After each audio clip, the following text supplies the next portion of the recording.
everybody. Karyn Bryant with you. KB, welcome to Tuesday Night Fistivities, episode 34. Tonight we are going to have Danny Roberts, Dan Hot Chocolate, and you're welcome. Lie candy coming at you on a Tuesday night.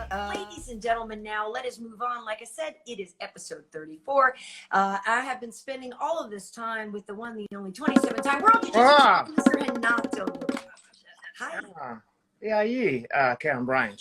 How you doing? I'm good. You know, I was, what you call it, indisposed because I had a girl that was being very stubborn.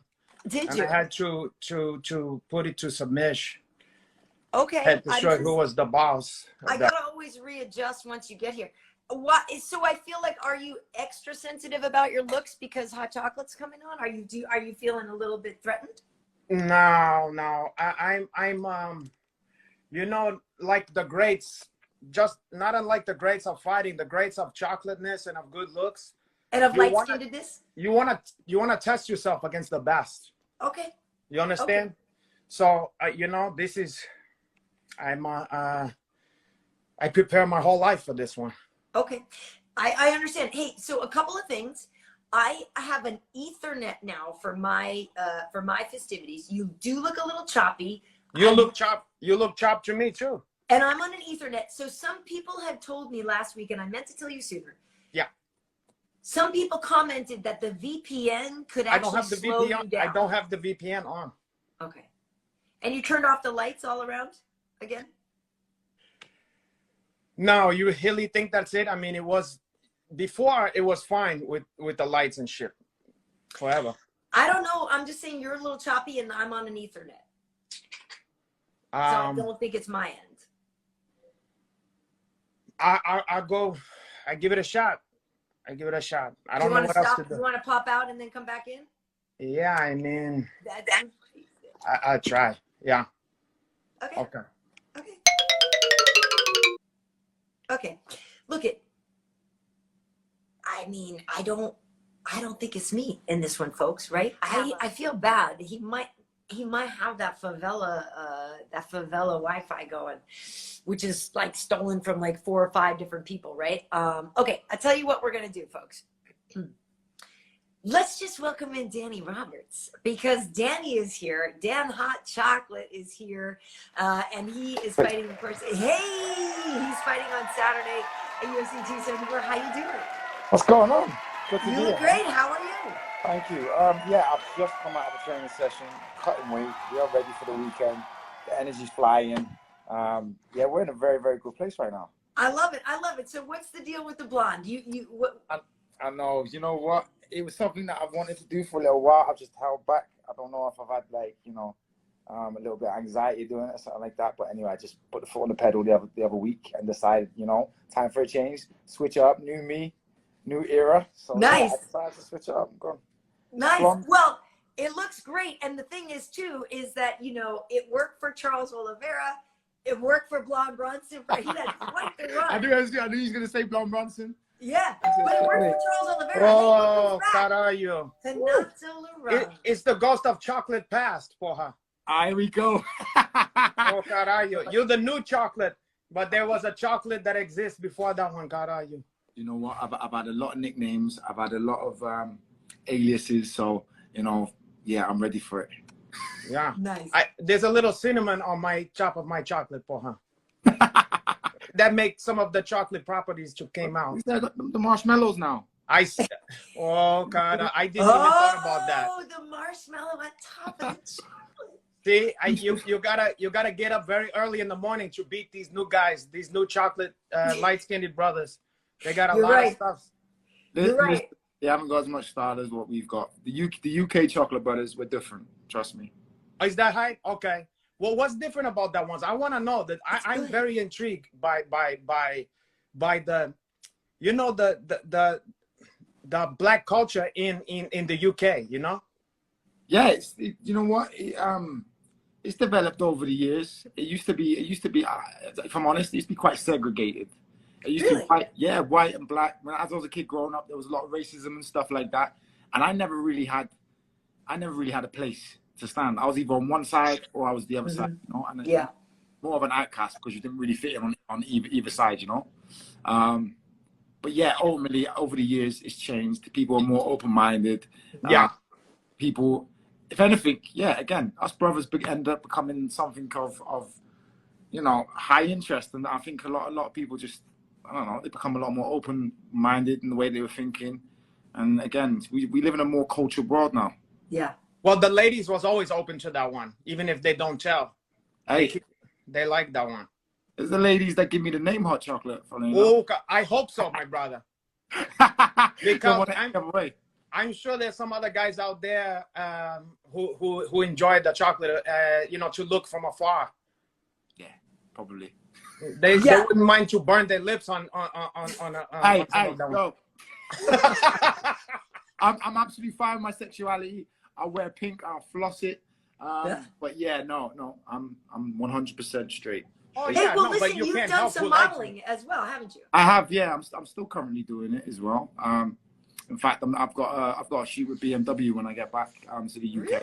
Well, yeah, just try and be a bit dynamic. I don't want to be, you know, just a one track guy. I want to be diverse. I want to be able to do a few things, whether it be speaking or, you know, being able to, you know, just project myself the right way and come across. So that's what I want to do. Yeah. Well, I remember, you know, this sounds so bougie to say, but it's like, I remember when we were in Moscow, you know, Danny, and we talked about you being, you wanting to maybe get into commentating and being on camera as well. But I also think that, that's something that you like, that is something that you maybe will try, and maybe some acting as well. Yeah, no? Yeah, I'd love that. I've you know what, I'm bad for that. In my spare time, when I'm at home, you ask my friends and my family, I'm somebody, I'll walk around and I'll always go into character. No, yeah. I'll normally flick on an accent, I'll go into character and I'll just switch it up. And I like to play, I like to have fun, very relaxed and stuff like that. So again, yeah, I'd love to be in it. I've always said, you know, even the UFC, Netflix. Mm-hmm. You might see me in a Netflix movie sooner or later, you know what I mean? And that's like, I'd love to rise to the challenge and step up to the plate. They need you on Chop Boy. On top, hey, do you know what the crazy thing is? We got fans here right now, obviously, sitting outside the hotel. I must have went and got coffee before, done a workout. I'm still sweating from the workout now. Right. Come Me back. too, my brother. Back. Too hot. What was that? Look, you're sweating I'm too, sweating. man. Yeah, I took a fucking shower and then I hang out here and I was dealing with this stuff and it's fucking hot wow, a out shower! here. Oh my god! And then it's hot out here, so I got the steam, the sweat, and every stuff like that. But hey, look, I'm just pretend we're in a sparring sesh right now. That's it. You look like you just come off a mat right now, brother. Yeah, I was walking back, like I said, walking back to the hotel, and there was the fans outside. And funny enough, Top Boy must be a big thing. I didn't realize it was big over here as well. Well, it was a slow burn, then word of mouth, because they don't advertise it out here. But people, Top Boy. Top Boy. You never heard of Top Boy? I don't know. It's like Menace to Society if it was in London or something like that. You know, it's like. Oh wow, I love Menace to Society. Well, you know, it's like some dope boy shit, but in the projects, or they call the estates or whatever. Yeah. In London. Like in the count. Oh wow, I've never seen it. Oh, you gotta see that one. Where is it? Is it on Netflix? Well, they used to have it on there. Yeah, it still is. You can watch it on there. So I think they got 2 different seasons now that you can go on and watch. And some of the actors, they used to be rappers, and they've come from, you know, disprivileged backgrounds. There's been a lot of gun and knife crime and stuff like that, drug dealing or whatever. So they've more or less made the show and just showed the culture in London of that side. So, like I say, the guys outside, they hear me speak, and I'm from London myself. Yeah. And one of the guys just gone to me straight away. What's going on, fam? Which part? Fam. Yeah, where's my food? Where's my food? Where's my food, fam? Where's my food? Food in it, fam. Yeah, that shit. Oh God, you're gonna be addicted to that one first of all, and then you're not gonna be able to stop speaking like that. Like when I mean, it's been like 2 years or something, but when I first saw that shit, I couldn't stop. I was obsessed with that shit. Oh really? The only problem. Yeah. Each season's only like 6 or 8 episodes. I know, and plus, continue I on. like the first season. I like the first season the best. And what's it called again? Top Boy. Chop Boy. Top Boy. Because I loved Peaky Blinders. Never mind Peaky Blinders. This heavy black people and Ahabs. Yeah. Okay. No, Peaky Blinders is great, but this is modern day projects. Oh, it's modern day. Okay. It's modern day in the projects in fucking London. So for Americans, we seen a part of London or the UK that we never seen before, ever. Yeah. You know? Huh. Yeah. We have, like, you call projects over here, we have council estates. Yeah. Yes. Estates, that's where all the craziness happens. So we call it on road. You'll say in the hood, we say on road. Right. On hold. I never heard that one. Yeah, I'm out on road. If you're out on road, then people know that you're doing something bad. I'm out on hold. Road. Okay. Yeah. Well, and you, Danny, you come from humble beginnings like that, right? Yeah, again, the area where I came from when I was young, I've got loads of family still there now. It has one of the highest crime rates in the whole of England. There's a population of 700,000 just in the one little borough, which is like, I don't know, it's a borough is like part of the city. Yeah. Or like in New York, you have that. Yeah, Queens, you got, exactly. Yeah. 750,000 people in one borough. And God are you? one of the things that they have, and it's been rife with, is knife crime, and it still is now. But yeah, they're getting better with it. Yeah, there's lots of gangs, lots of turf wars and all that. And it only takes something small to spark off a war, and then next thing there's kids running up on people in the middle of the street, chopping each other with machetes. It's crazy. Oh my God. Yeah, it's crazy. It's like they have that stuff. You wouldn't expect it in the UK. But yeah, because people here, they think people it's like Oliver Twist, like people is selling hosted chestnuts and like it's like a Christmas carol. That's what people think, you know. Yeah, like they can't believe there's tough people from England. I mean, now with the UFC, but before that, people had a whole fucked up idea of what it was out there. They don't realize. You might be right. Like people who've never actually traveled, you might be right. They think of what's his face, you know, the wizard boy. You know? Yeah, Harry Potter and all that shit. Yeah. Yeah, they think of like this quaint little everything. I think they think cottages and quaintness and yeah. You're right, Renato. I think people who haven't actually traveled do think that. Because especially look, until Chop Boy, where the fuck they gonna find out anything about that? Yeah. Well, Luther, what show? Huh? Luther with Idris Elba. Ooh. Yeah, but how many people is watching Luther? You know what I'm saying? Like, no, I'm saying in America. You know, that you know, and also what's that? Like Snatch maybe was the first time the guy hit you stuff was the first time we saw a lot of like, oh, these guys get down like that, you know? Yeah. Train Spotting. That's a good film. Yeah. Good film. That was Guy Ritchie as well, right? No, that's Guy Ritchie. Yeah, I think so. No, Train Spotting's not Guy Ritchie. Oh. That's the guy who did Slumdog Millionaire or whatever the fuck. Oh, right. I'll look it up. What that is. I can't remember. Okay, so listen, Danny, you have a fight on Saturday. Yeah, Saturday. Against Francisco Trinaldo. And I was saying before you came on, like, that dude is incredibly tough. You know, Massaranduba means Brazilian Redwood. Like, even though he's like 42, I think now, you can't underestimate this guy. Yeah, say it again. What does his nickname mean?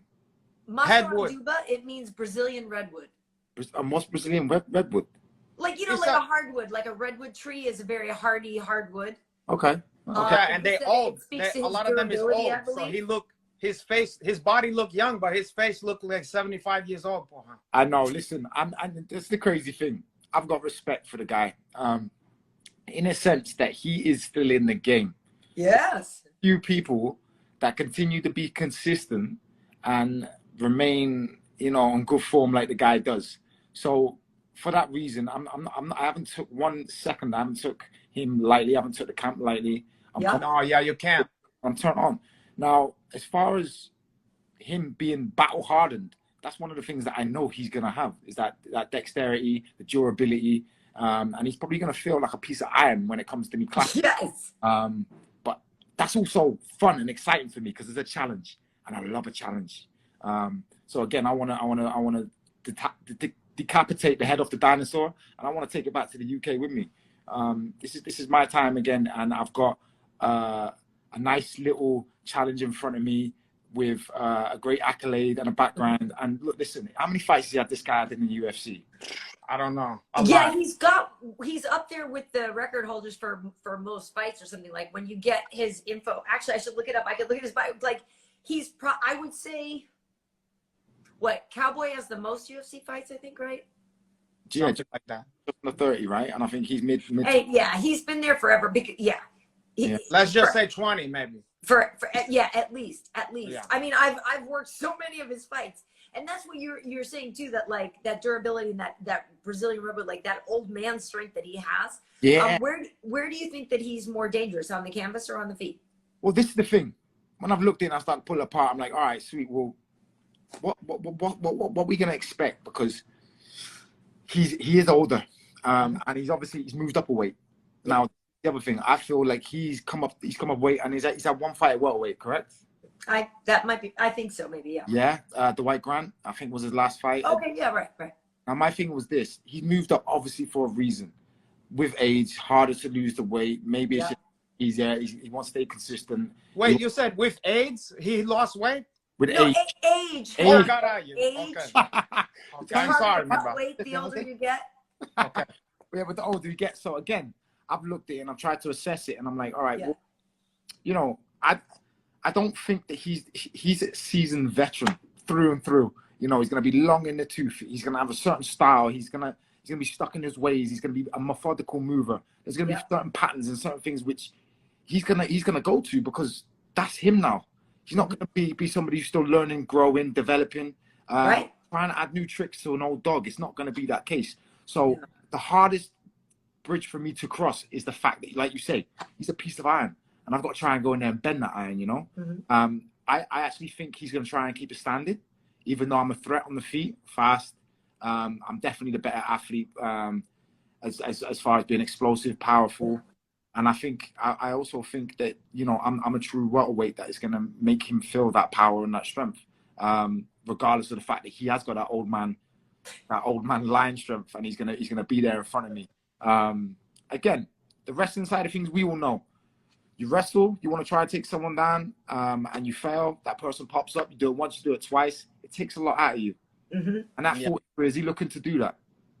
We aren't going to know until the night, but when that comes, again, I'm prepared. I'm ready for whatever he brings to me. And for that reason, it's going to make it exciting. I think people get lured in because his face looked like an old blues musician. He looked like an old blues guitarist. Do you know what? Again, I don't even want to be offensive to the guy.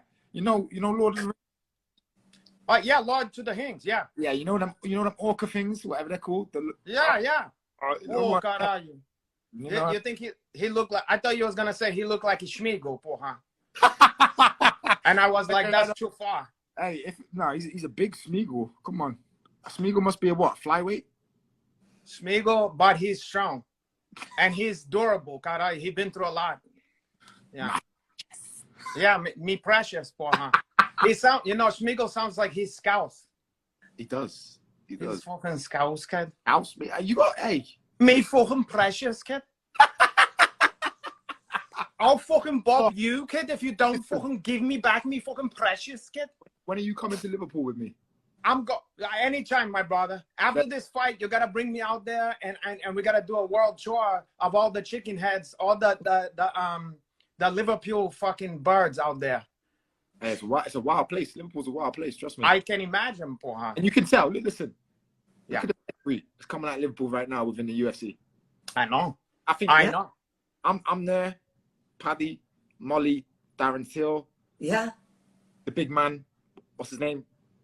Tom. Aspinall. Yeah. Like, for how small the UK is, and a concentration of UFC fighters to come from one city. Let me tell you this: everyone in Liverpool knows how to fight. Everyone. Yeah, no. I know. I flew out. I used to train. With who is Purple Ahi? Yeah, he's famous. That guy's famous. I train with Purple Ahi, and a lot of people think that he's because he's they think he have a purple belt, but his skin is purple, and not his belt. So he's dark, fucking right? purple. His fucking purple belt. He's fucking purple, but his fucking belt is black. Fucking purple. He's fucking black. Do you know what? You have got that down to a T. I'll give you that. For a Brazilian, you got that down to a T. Well, I know because Darren Chill and a couple other guys from Calban and a couple guys that I know, they tell me a lot of stuff, and so I'm well versed, And I got a lot of fans who live out there, you know? Okay. I like that. Especially those birds. They love you, Uncle Hanaj. Do they? Yeah, those chicken birds. You know about that. You're one of them. You call them chicken birds, yeah? Yeah. You don't call them chicken heads over there, do you? I don't. No, I can't do that. It's disrespectful. Listen, from my city, if I was to do that, half my fan base would be gone. Yeah. Yeah. You can, but I love those birds. But you know. Well, but you have a family and everything though. Anyway, don't you? Yeah. I do. Yeah. What his family got to do with anything? This is not family stuff. We're I'm talking just about the saying, side he's stuff. not out there chasing chicken heads. Yeah, but that's the side. You know how you have it, the main one, and then you have the side stuffs. You know. Side chicks. You have the shish kebab you keep, but then you have it the chabuli, you have it the fucking the hummus and all that other stuffs on the side. Oh, okay. Yeah. Can girls have that too, or is that just for guys? I don't give a fuck what they do. That's the chicken bird can fly the coop afterward. It's not my. The chicken is meant to be free, cara. And no free range. You know, free range chicken. That's what they. I believe in free range. I don't try to coop that one. I send it after I'm done with that one. And you know, it goes like, you know how they flap out like that, and then they fly to God knows where. As long as they don't come back with eggs, right? What? Fly, can't they? I said as long as they don't come back with some eggs later. As long as they don't come back with AIDS, true. God, don't need that. You don't need that. No. Hey, so listen, Danny. So where do you mostly train, right? Because it looked, if you check your gram, it looks like you finished up your camp at Sanford. But when you're at home in England, are you training with the rest of those Scousers that we all know and love? No, I'm actually not, and that's the hard thing. Listen, I wouldn't necessarily say there's rivalry or anything like that. I'm just my own man, and I've needed to get acute training with one-to-one. What I believe is a system which is good for me. I'm not necessarily again. Darren Till, get on with him, fantastic guy. Again, Molly, Paddy used to train with them, good people. Yes. And now they're doing their thing, you know. Yeah. But for me, I've had to kind of, because I have been over in the States for since I got in the UFC, and then I've come back home. We've had the pandemic. But with that horrible dark time, I've had to try and do what I can do in around my time and be, you know, be relevant if I will, you know what I mean? So I can make sure that I get what I need for myself personally. So it takes a lot of traveling, because in the UK you don't get what we can get out in Sanford MMA, where it's, you know, high elite level guys, 50, 60 guys on the mat, from Bellator, One, UFC, you know, but I am going great now because I've got everything sorted. I've got my visa sorted, my vaccine passport sorted, everything like that. So my plan is I finished off the camp, climatized, which then has helped me go even better, because obviously, you know, with the flight, the water retention and stuff like that, I normally fight week and I'm quite heavy. I've come here and I'm like 181. So again, the fact that on Monday I was 181, I'm gonna have 10 pounds to lose. I'm fighting, he's moving up to welterweight. He probably isn't doing a big weight cut. It's perfect for me. So it adds more towards the affirmations. Physically, I feel good, energetic. And yeah, I'm going back out to Sanford. I plan to go out there and stay out there for the remainder of my career after this, because I believe and I know that it's where I need to be, truly need to be able to help myself elevate and see the best version of myself. Nice. I love it. And would you fully move to the States though, or just come for camps? I'm gonna come out here. I think I've had a little look, and again, you know, being back at home, I was speaking about this. I end up spending 5 hours in the car driving from gym to gym. Then I train for 4 or 5 hours in a day between 3 sessions. So then I end up being at the house for 10 hours. Yeah. But then I've spent so much in fuel. The fuel prices have gone through the roof. You know, I've got my car. I've got all my bills to cover, all of that. And food. Remember the food? The food, fam. And where's your fucking food, fam? Don't forget that food. Yeah. So, yeah, I've obviously got all that covered. Anyway, that comes at an expense. Doing a calculation and realizing what's what. My ass is better off over in the States, because it's just going to be cheaper and more cost effective. And to produce a better me. So I'm like, hang on, I'm not going to be running myself to the wall, just traveling, eating in the car, sometimes getting little naps in the car before the next set. Yeah. You so know? You're going to leave your family behind in the No. UK? No, He's I'm gonna gonna bring him. Bring him. What? Yeah, baby's coming with me, bro. I can't. That's the other thing. I can't leave my heart at home. Yeah. But it doesn't work. You know? For a man to be his best and truest self, he needs to make sure he's got elements around him which help him elevate as well as stay 100% grounded. I felt that the elements of my family and stuff was just drag me down. No, like an energy. No chicken heads. Energy vampire. I feel my children is worse than a chicken heads, because the chicken head I can send out after. The children is still like, what's that movie, The Village of the Damned or whatever, where all those blonde kids was like, they attack you. What's that? It's like it's evil children or children of the Corns or whatever. The Omen, Damien. The Omen.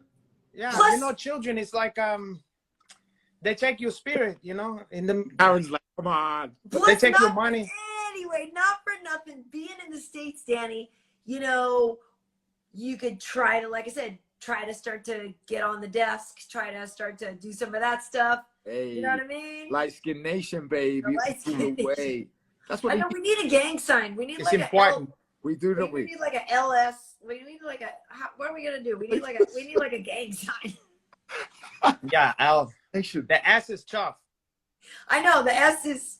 Is that it? I can't tell. Is that backwards? But how you gonna put the L? Is that backwards? No, that's fine. But then where's the L come in there? L. Wait. Then what if they're gonna think you're a loser? LS. Light skin. I don't know. There's something there. Go like that. There's the L at the top, but then you do the S on the bottom. Oh, the L at the.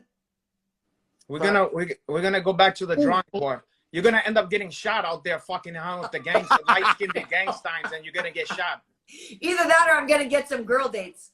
Yeah, or you're gonna end up in a conversation with a hearing impaired. Real true. Do you know I would actually love to learn sign language? I actually thought about that recently. That is another thing I would like to learn. I actually really would like to learn that. Sign language. I was watching a woman, or I was watching a show recently. I think no, it wasn't. It was a clip on the news, and there was a woman who had recently got out of prison for fraud, and it managed to wiggle her way into a court, and was sat on live TV while they were explaining something, and she was pretending sign language, and she was making and she blagged away, managed to get in there, and she was on the news, and obviously just faking. Yeah, that happens all the time. That happens in political shit, all kind of stuff. Yeah. Really? They got people popping and locking and doing all kind of bullshit, and it's not. Yeah, they had that at one of the conventions. You're right. Something happened, and the dude was totally. A couple of that ones, yeah, during like that, yeah. Fucking crazy. Nice. Hey, so I have to ask. You know, you're on a 2-fight win streak. Mm-hmm. So, you know, what are your? I don't want to say what are your aspirations or whatever, but you know, you've been in the UFC for a little while now. You've had some streaks, then you've had some hiccups. Like, how are you feeling now in terms of your future? What are your aspirations? Where do you think you are in terms of, you know, what you have ahead of you? Yeah, well, for me, the career, the years that we've done in this now since 2015. Again, I had an injury. Was out 2 years for the pandemic. During that, for me, it's more so a case of being consistent. I believe that I've got the sweet harmony now between mental and physical relationship. I've got everything, of all the tools. I've always had all the tools to be able to be one of the best fighters in the world. It's just a matter of applying it. And, you know, luck is also a thing as well. If you look at some of my fights, look at some of my losses, I shouldn't have lost them. I've either just made a real bad mistake at the wrong time, or I haven't chance to even get out of the starting block, you know. So it's, again, for some people, they are unfortunate and they have the harder road. But listen, my life's always been about trials and tribulations, from the racism I endured as a kid to the child abuse, all sorts of madness. I'm in this position for a reason. God hasn't put me in this position for it to be an easy ride. So I'm 100% embracing every single part of it. I believe that I've been given this opportunity and these ups and downs for a reason, and it's you know, it's there to make me as a better character and a better man. So when I'm done with this, I believe I'm going to be, you know, I'm already very spiritually connected and aligned, but I believe it's going to help me just level up and elevate to some higher purpose, which is beyond me. As far as fighting, this is the time now. You know, starting off with this redwood on Saturday. You know, I'm gonna burn him, and then we're gonna move on from that. The UFC have just given me a new contract. Nice. So again, it's How many fights? 6 fights on this one. Nice. Yeah, 6 fights. They've sorted me out with a nice new deal as well. So again, Nice. I'm quiet. I'm one of them guys who just stays true to himself. I'm quite humble. I let my fighting do the talking.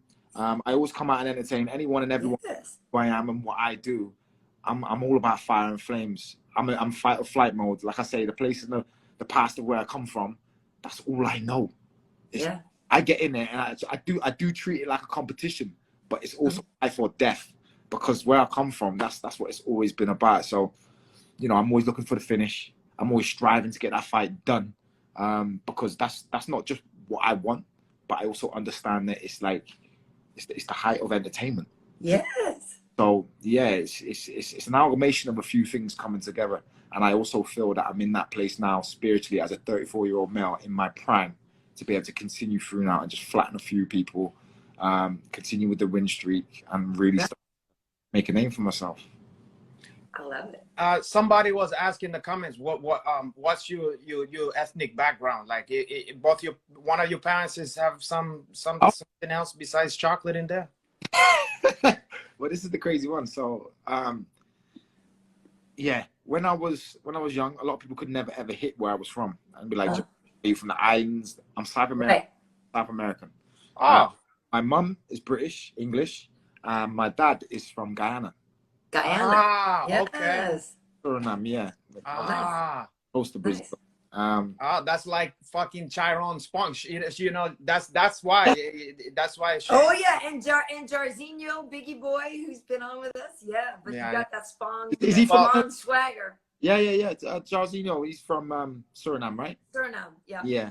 Well, again, we know that some killers come from them small places. They're like 2 million, 1.8 million, and you've got a couple of high-profile athletes around the world. I believe that my uniqueness comes from my heritage, and that's what I'm very proud of. One day I want to be able to go over there and be able to see the motherland and, you know, visit it. It's got some of the 7 marvels in the world. Nice. I want to go and see that place, you know. I've got some friends from Guyana, so for sure. But you know, you I want to back up a little bit, because you dropped a couple of things. You know, saying growing up in your youth with the racism and the child abuse and stuff. So how tough was it? You know, I think I don't know about Renato and his situation, but I definitely dealt with a lot of racism growing up. You know, and it's something here in America that is still ongoing. Unfortunately, it hasn't. You know, it feels like it got worse. You know, recently. So how bad was it for you? People have just got better at hiding it now. That's it. Listen, because they know they can't politically be, you know, that way inclined, but they can still fob you off. They can still give you a backhanded racism or a racist gesture, or make you feel like you're an outcast, and that in itself will only direct your thoughts to what you've had, which has been a direct line of racism. Why are they treating me different? I'm not, but obviously you're afraid. You know, there's some sort of, you know, gap between us, which stops us from being able to have that connection. But yeah, my line of abuse and racism was bad when we was young. I grew up, my dad left. Is a good story for you. So again, I haven't done no podcast or anything like that. I want to be able to write a book once I'm done with this, Karyn. Yeah. My sister got raped. I used to get beat.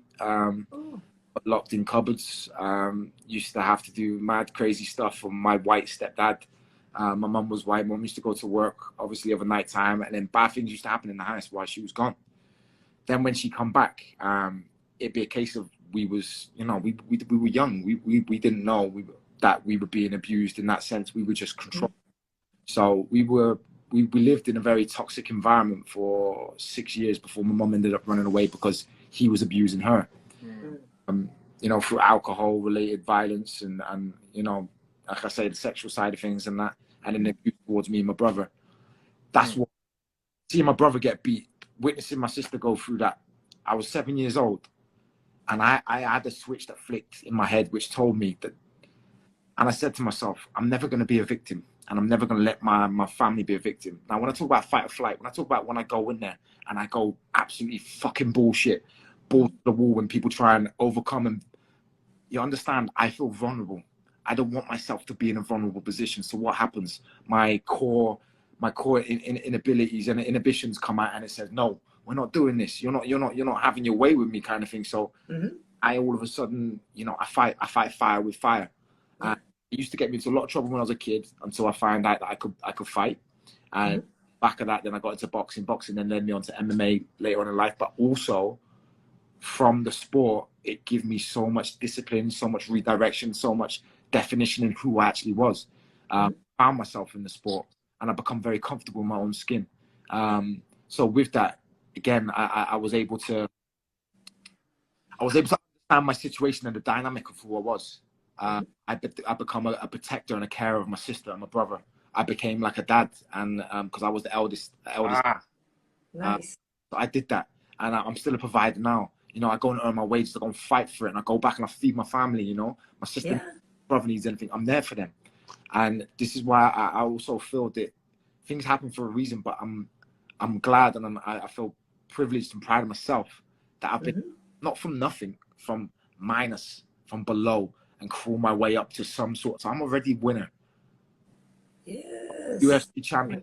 Oh, I'm already a winner in my heart, because I've already done something which, you know, I shouldn't be. I should be the anomaly that, you know, I should be taking drugs or in prison or something like that. Or in jail, right? Yeah. Yeah, you know what I mean? And I've managed to come to some sort of sustainable, you know, level. So again, yeah, there's a lot that I'll take to my deathbed, and I hold pride. But like I say, spiritually, it's aligned me. And my sister, I'm real close to my sister. We speak every day. Yeah. I met my dad last year. Wow. My real dad last year, and it was like the UFC, the fucking UFC. He found me through the UFC. Like, oh my God. Like, hang on, there's another Roberts here. Who's this Roberts guy? This geezer that lives up in Liverpool. Nah, that's not my cousin. That's not my family. It can't be. He lives in Liverpool. Says he fights out of Liverpool, but he's from London. Like, and then they done the research, and then my cousin got in touch with me, and then my dad was like, "Is that my son?" And apparently he was always searching for us. And then there was two sides to a story. So what my mum told us and what we knew from my mum, right, was different to what my dad. And again, the heritage, all that side of my ethnicity. For the last, my cousin I've known for 4 years, and even that. Listen to this, Karyn. Even to that, 4 years ago, when I first met my cousin, I said, "Nah, I don't want to meet my dad." Yeah. Dad, he left me. All that abuse happened because he wasn't there. My mum said that he left us and he was done. In actual fact, like, my mum just moved away, and then he couldn't find us because that was the era then. You know, right. Facebook wasn't around. What? You can't find people; they just leave, right? Yeah, you couldn't have a tracking device on them or anything like that. You don't have phone numbers like that. Yeah. You know, so again, it was just it was something that developed, and I'm now with my son, and I like generational curses. I want to break that.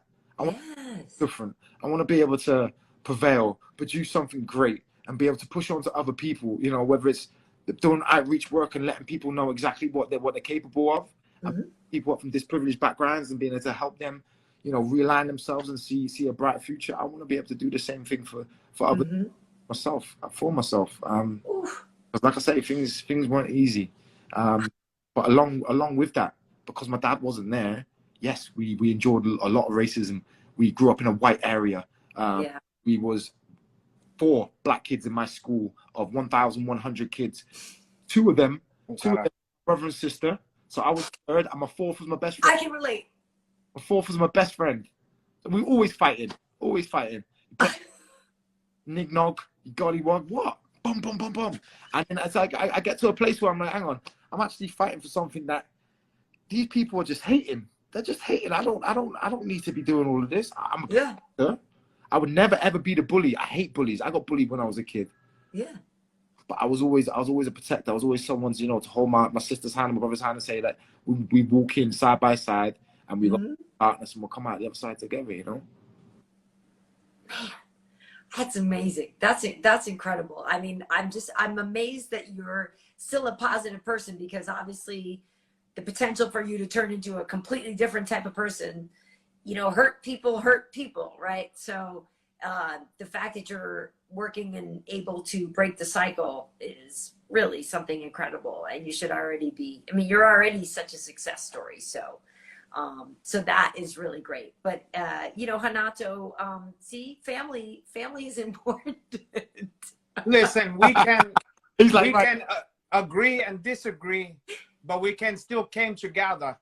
He wants to set an example to his children, and meanwhile, you don't want. I want them to see a free bird and to follow their freedom. I don't want to put my restrictions on them. I want them to be free. This country was built on freedom, porra. someone's just said that in the comments. Love is more powerful than hate. 1,001,001%. 100, yes. Rules all. And if you have that, what comes with it as an automatic, undeniable trait is vulnerability. Vulnerability is a big thing, and it's there to be admired. You can go out and have that. It will empower you to do what you want in this world. Well, and speaking to that, you know, like you said, your old buddy Darren Till, I remember having a whole conversation with him about vulnerability when we were over on Fight Island.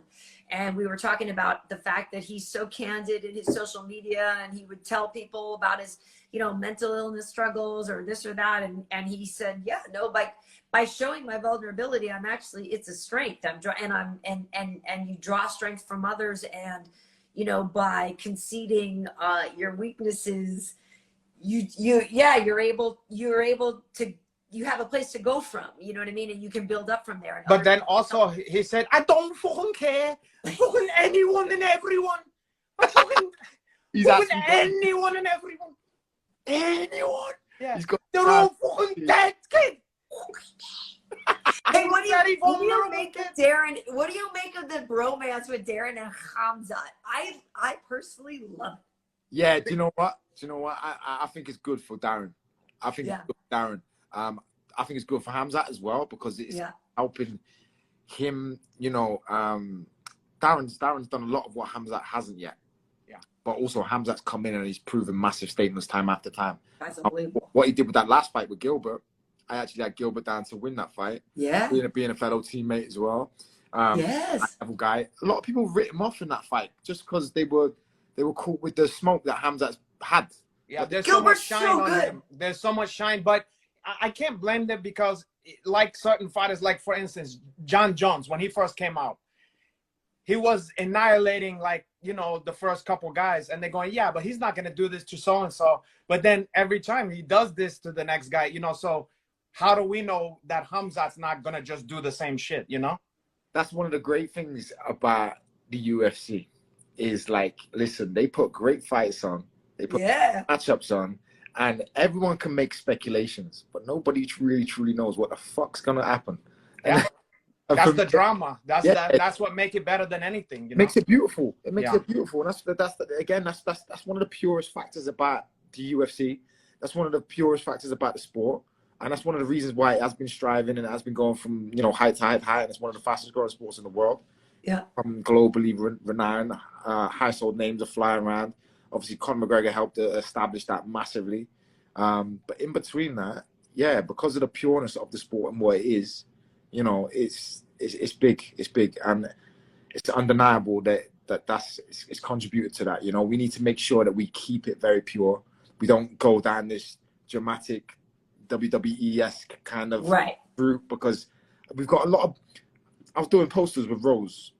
I was tying up the posters, and she, you know, as she was speaking, she was mentioning one or two things, and she was like, you know, people go out there and they have to earn what they have. When they earn it, and they earn it in the right way, the same way as if I go and give you Lorenzo, if I go give you Renato, sorry, if I go and give you Lorenzo, right? If I go and give you 100 grand, and you're not going to value that as much as what if you was to go out and earn that 100 grand, right? I'd like to give it a shot first, and just so I can know that I don't ever want to say without the scientific evidence for him. So no, I understand what you're saying. No, I know. I understand what you're saying, my brother. Yeah. People work for things, and if it comes at the right time, then it can be respected and valued.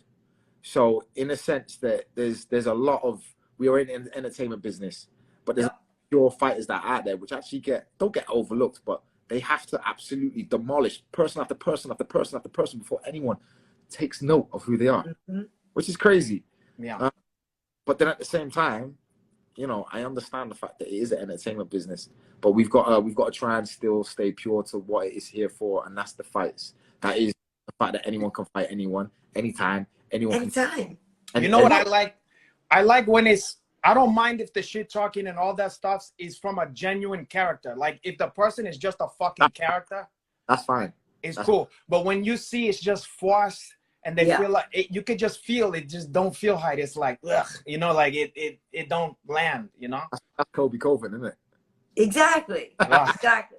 You know, and there's a couple guys like that who they're great fighters and stuff, but they try to push it a little bit. And you're like, take it easy, porra. Yeah. No? Yeah.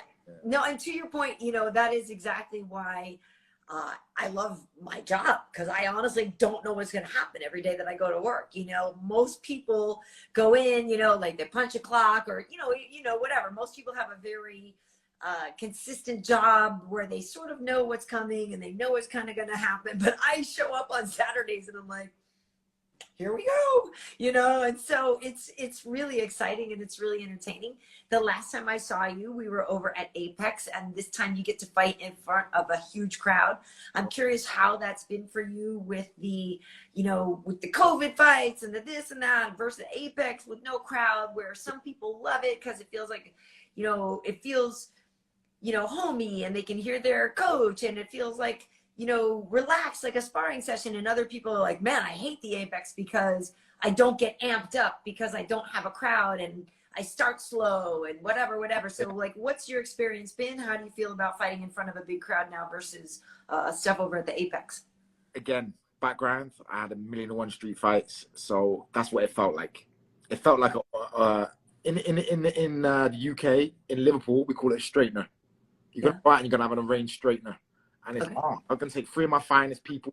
You take 3 of your finest people. They're going to sit up and watch, and me and you're going to go at it. And that's what it felt like a little bit. But with that, there's no, the crowd don't even realize. Look, listen, before they even make any noise, the energy, the buzz that you can feel within an arena is something insane. If you're just walking around, if you're a fan, you feel it. You know, one of the best places for that was the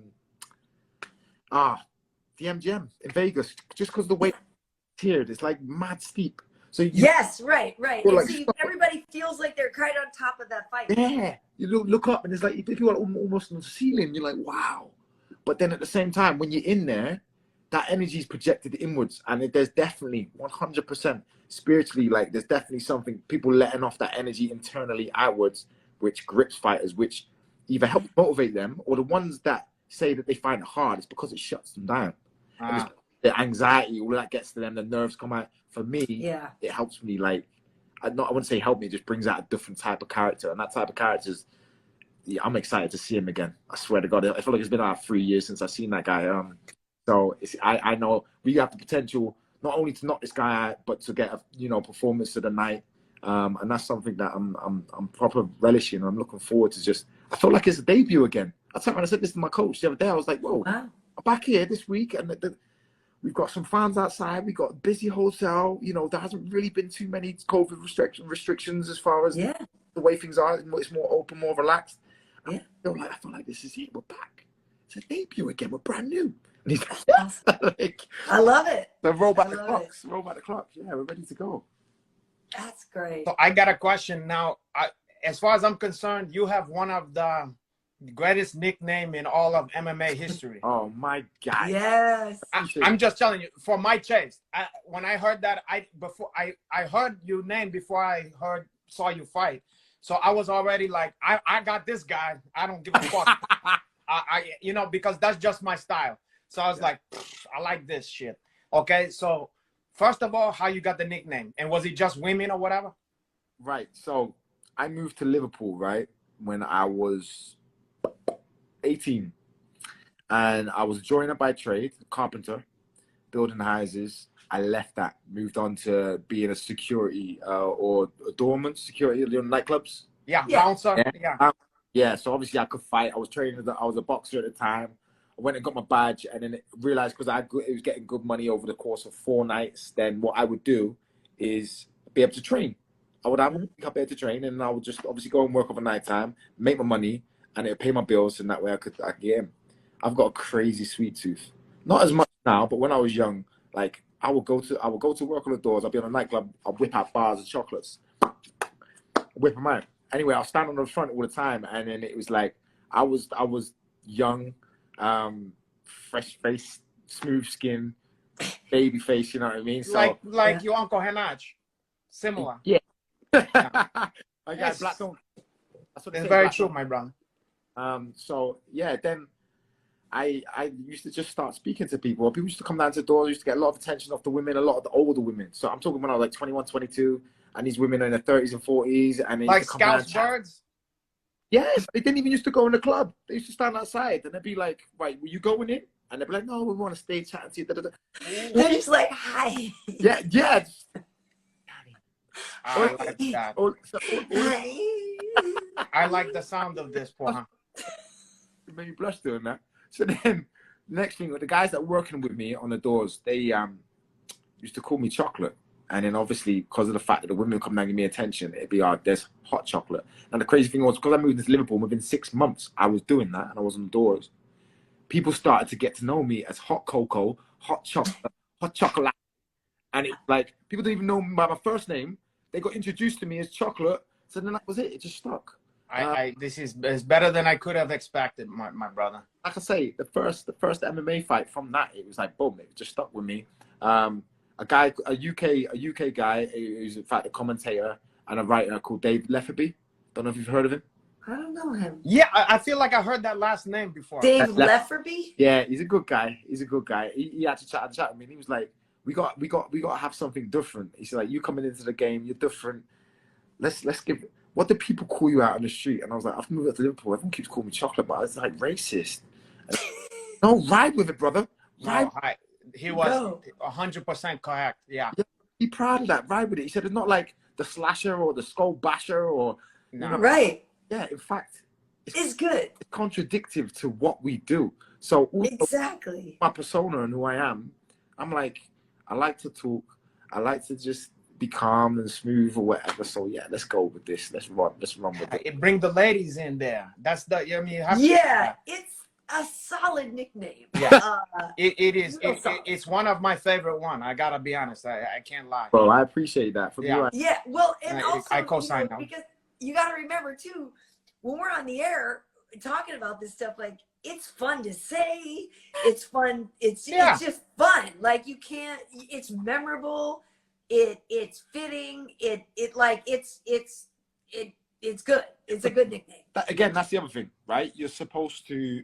It would be a bit crazy if I had a nickname that wasn't fitting. If I had a nickname, a little bit abstract from who I was, my persona. Like psycho, something like you're like, no, like, that's not. Psychopath. It's too nice to be a psychopath. Yeah, and who even cares about that stuff? Pardon? And who even cares about that stuff? It's like all the guys is chuff. Why they gotta have like chuff name? You know what I mean? Just exactly. Everybody's chuff already. It's what the fuck, you know? Yeah. Right. Yeah. All true. I mean, people, people like to associate my skin color instead of chocolate. They call this Egyptian cinnamon, boy. Egyptian cinnamon. Yeah, that's the color of that one. Oh, that's like a little bit of kick to it. I like that. Yeah, the ladies like to call that, but I don't think you've ever given me a name. You. Oh no. I want to hear. Let's see what you got. You go one, I'll go one. Let's go.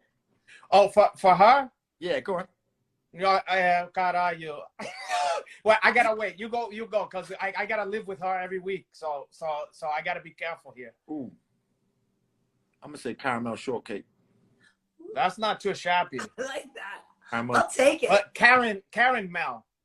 Caramel shortcake, baby. No, Karyn Mel. I'll take it. Caralho. Don't be mean. How about the flan floozy?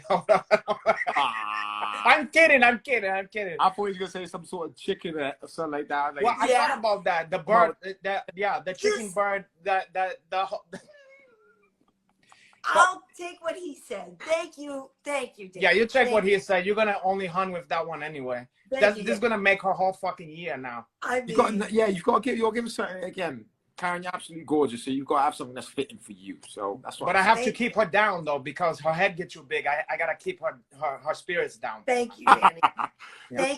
Thank you, Danny. No, you're welcome. Hey, so listen, when you're not fighting though, what do you do for fun? You know, like what are your other hobbies? What do you get into if you're not fighting? I'm a very social character. So again, I'm a big supporter of Liverpool Football Club. Right. I like to watch football. I like to. You'll never walk alone, kid. You never walk alone, lad. You know what I'm saying, mate? Come on, lad. I have a Liverpool jersey for her. You would be able to survive in Liverpool. That's the maddest thing, because Liverpool is so diverse as a city that it stands out from the rest. And you know what they do? They call everyone from outside their city Wolves. WOOLS. Wolves. Oh, for what? Where that came from? I don't know. It's a little bit. They don't.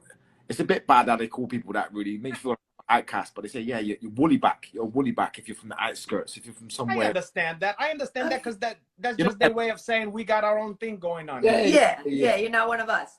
I've been there 15 years, so now I get called an adopted Skyser. Nice. I don't get called a wool, but I did used to when I first moved up to the city. Well, that's to be expected. Yeah. Yeah. Now, can you put it on? I know you sound like you're from London. You sound more chop boy, you know.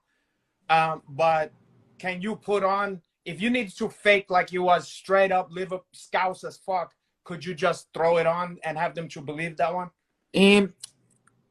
I'm all right, mate. I can do it sometimes if I want. It depends on me to say, really, though, because some people say that I can do it all right. Other people say that, yeah, lad, that's fucking shite. I think the purists probably say like I think anybody in America would be like, yeah, of course he's from Liverpool, but you know, just like the guys who is born and raised there, they're the only ones that's gonna know, Paul. Yeah. I just see someone there. You gotta love this guy. Says, "Hey, go on." Of course. Yes. Scouse is for some reason my favorite of all people in the UK. I somehow the fucking Scouse crack me up. They've just got into the Champions League final, and we've watched the game today. Oh, nice. And it's crazy because we've gone to this pub, and the pub we've gone to watch the game with my coach. Again, he's this guy, one of the boxing coaches I brought over with me, Danny Roberts. Nice. We've gone to this pub and swear down. Apparently, it's the supporters club. So we must have walked in there, and they've got Liverpool memorabilia everywhere. Yeah. Americans in there with the Liverpool. I was like, what the fuck? It's crazy. Like, I didn't think that it was that deep, but I know that they're that much of a diverse culture that you find them in every corner. You'll find Scousers in every corner of the world, and again with the way that they speak, it's just such a standout kind of, you know.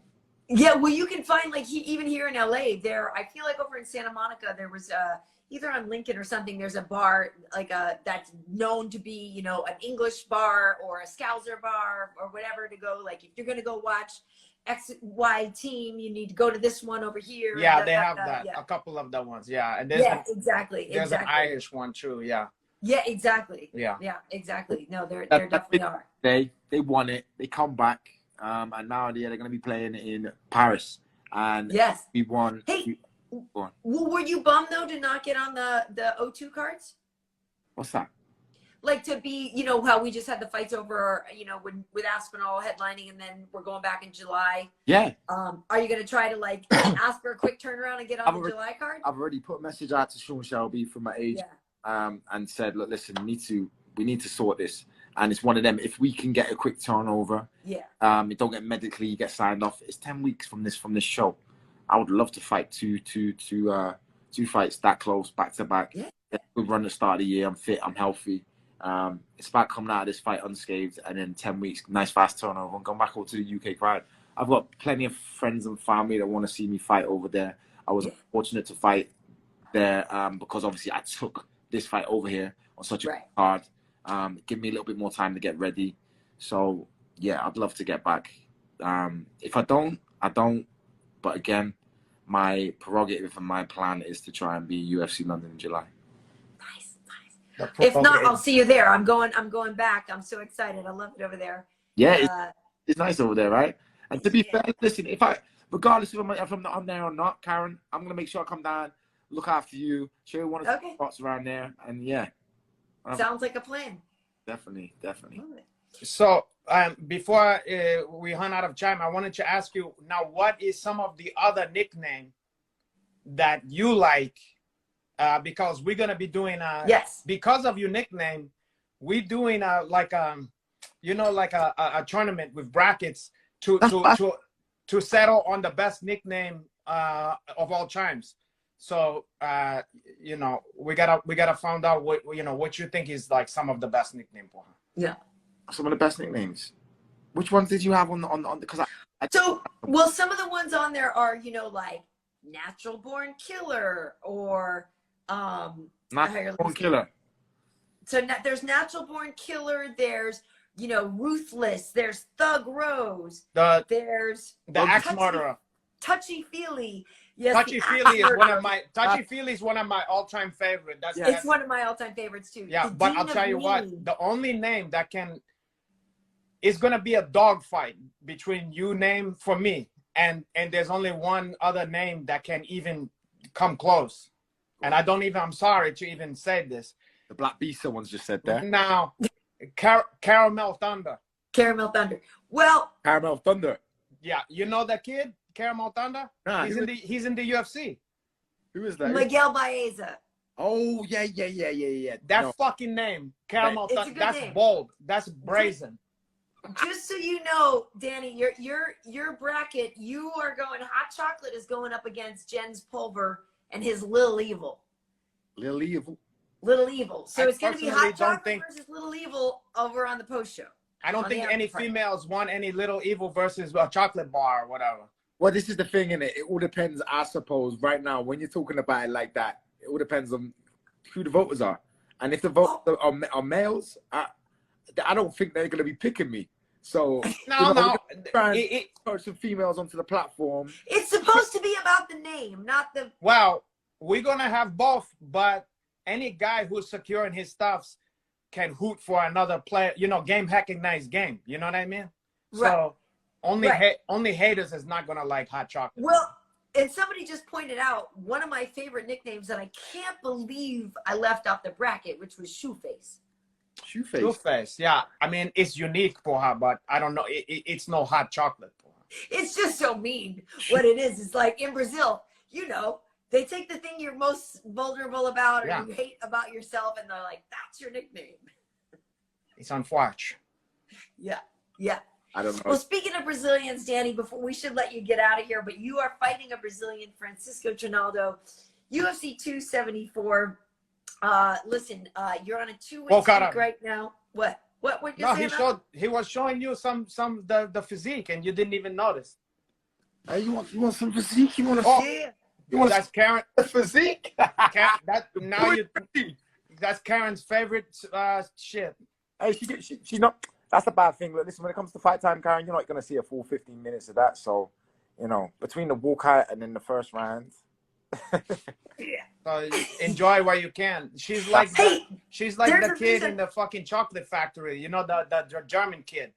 Renato, just so you know, there's a reason, and Danny, I'm sure you know that, like, Heidi and I, when you were at the Apex, were like, we should probably go say hi to Danny before his fight. Yeah, we should probably go say hi. I love that, by the way. No, listen, I love that. I was in the changing room, and then just to get that little entrance to see you come through the door and the energy. I love that. Yeah, I needed that.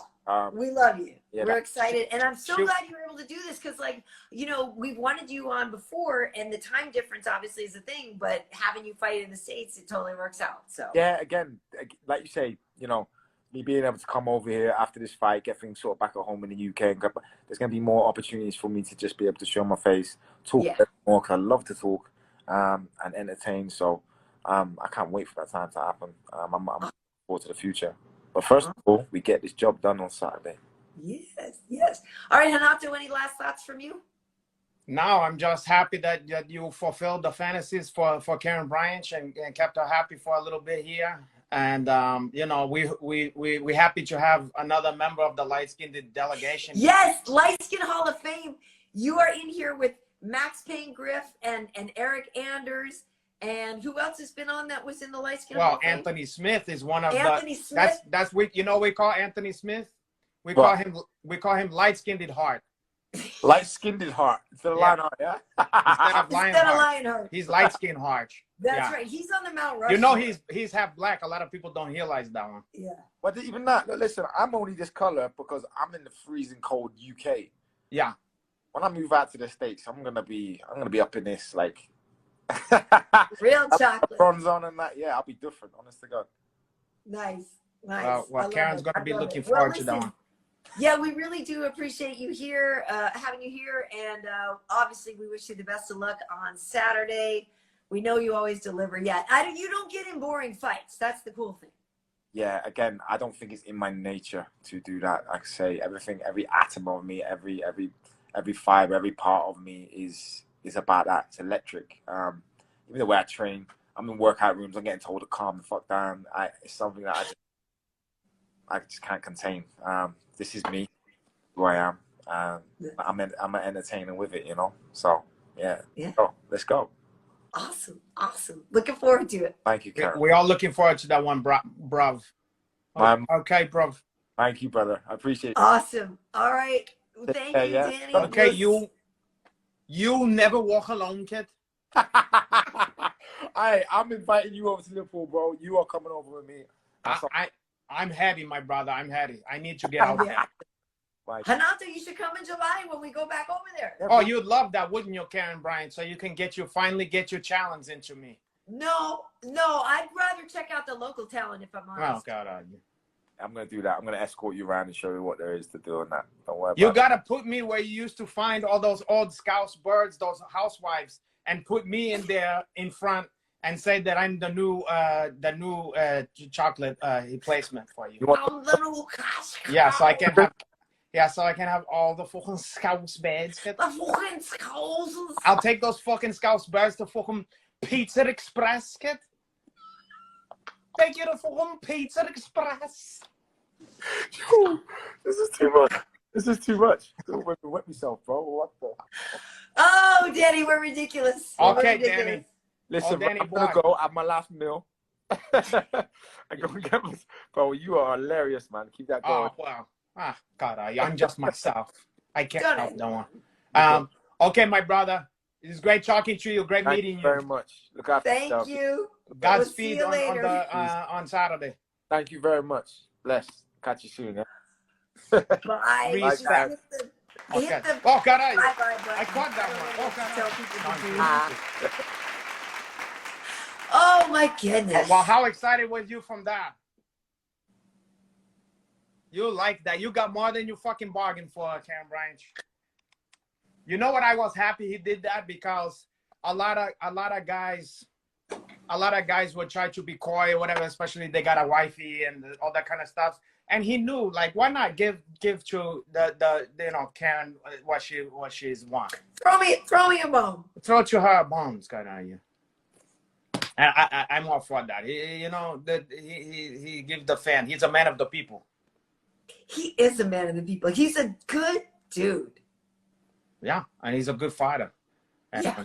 Oh my God, he's a great fighter. Well, like he said, it's either been these wars or like he got clipped fast. I think it was Pereira or whatever got him fast, right? That was the one. Yeah, it can happen, like, And that was when Pereira, whatever. That can happen to anybody. I feel like most fighters have what the fight. One of those fights where, like, just something random happened or whatever. Like, I think about it like this. We're watching the playoffs now. I don't know if you're watching any fucking basketball, but I'm watching I'm a basketball junkie, okay? Yeah, I like basketball. If it's on, I don't sit down myself to watch it, but if it's on, I definitely, I like watching it with other people, I guess, yeah. Okay, so I'm watching the one if people or no people, whatever. And you have some of the best fucking players in the world on the best team, but they're playing a 7-game series. Who are you rooting for? Well, I don't got a dog in the fight now because none of my fucking shit is in there. But Celtics. Celtics. They won today, but they got fucking. I'm from Boston. They got thrown a new asshole the other day by the Bucks. But in those series, some of the best players have a shitty game. They have a fucked up game. Now, in that case, they dust it off and come back 2 days later. In his case, if he have a shitty game, he gotta wait for a whole new fight camp. You know what I'm saying? It's like it's all or nothing. So you know, it's not always about how good you are. It's just like he said, luck have a lot to do with it, or if it was unite or not. You know. My heart always breaks, and I should start the after party. My heart always breaks for the people who get those, like those flash knockouts, those quick finishes, those whatever, because I know how hard they worked. I know how long they worked. You know, like to me, it sucks. I feel like if you came and you got to show out and you got to at least show your skills and whatever and put on a show and have a war and you lost at the end, I feel like you'd feel, you know, all right, whatever. Yeah, I got to do something. like you gave it all. Like for people with fast finishes and stupid random stuff that happens. I hate that. The only good thing about it, the only good, is if you're a really good fighter and you get like knockout in the first couple seconds or some kind of by just a punch, you can always just, you can almost, you have hesitation. You can be like, look, it was just a, you know, fluke. You can write it off, right? You know, but if you get like dominate over three fucking, that can fuck up your reputation and fuck up your market value. Sure, it's weird, right? Because yes, I feel like people would rather get flash knocked out than lose a war. But at the same time, I feel like a war is in different. A war, you can still win even if you lose. Yeah, in a two-sided war, but like the worst is if you get you fucking ass kicked over 3 rounds. You know what I mean? And you lose. For example, and we'll get to it, and this is a good teaser because I have the B-roll queued up from the Rob Font Cheeto Vera. Why you gotta throw why you gotta invoke Rob Font? For example, that's what I'm talking about. For the people who we already love Rob Font, our former guest. But I love Rob Font, but you brought up Rob Font in a I don't think delicate situation. That Rob Font lost any fans. Oh, true. That's all I'm saying. Yeah, I agree. Like, that's all I'm saying. I agree. Because it was an incredible fight. I agree. I feel like the tides turn. Oh, we'll talk about it later. We'll talk about it. Yeah. Okay, so listen. So folks who don't know, we do an after party immediately after this. There is a link in my stories, or if you go to the Festivities profile, or just festivities.com and hit the after party link, you will find an after party. Renato and I are going to talk about UFC Vegas 53 with Font and Vera, and we have other B-roll queued up. We will look ahead to 274. We got B-roll queued up for the champ fights and Tony Ferguson and Chandler and our girl Tracy Cortez who fought last week. I mean, who was on our show last week, rather. And we're also going to do our nickname bracket, which includes hot chocolate. That's very true, Paul. Okay, well, so, ladies, I'll see you soon. And KB, yes. I guess I'll see you there. I'll see you in a couple minutes. Okay, see you there, folks. Thank you so much for joining us. Okay, Peace. ciao.